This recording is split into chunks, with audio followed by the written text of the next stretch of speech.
Welcome to another episode of Tweeter's Tech.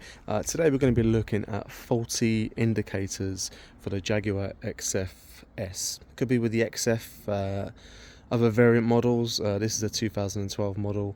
You can see the issue here. That's what the indicator should be looking like. I've just replaced that, and this is what it was doing before. Someone told me it might be a wiring issue, but I've just gone and replaced the units. Seems to be quite a straightforward thing to do. If you want to save some money, here's what you can do.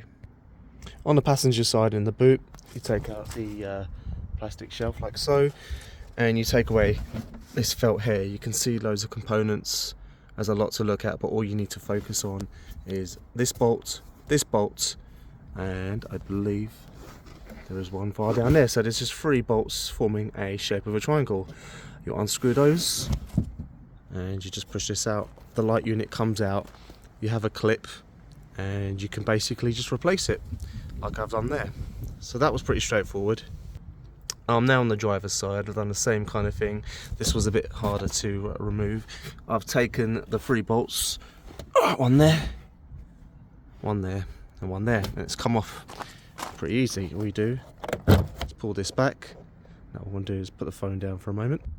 You can see that's the connector that's connecting the light to the actual car. I'm just going to unclip that, and you should have that dangling like so. Here's the unit I'm going to replace. This is the unit I'm going to put in. These 3 discs, they seem to be quite vital to putting this in place quite well. So check to see they've got the felts and the discs before you put these bolts in place. So I'm just going to put them in place to where the existing one went over here. That seems to have clicked in place. Oh, it's upside down. Hold on. Okay, I've turned that the right way around.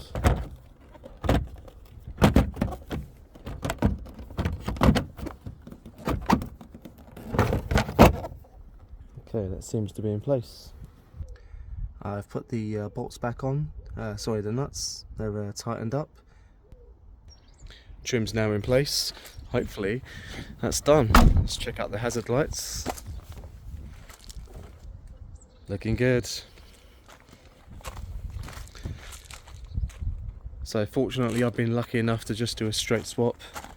I know there can be some other complications, but I managed to get these on eBay, approximately £330. That's what you'll be looking at to replace these for the facelift model Jag XF 2012 model. Cheers, thanks for tuning in.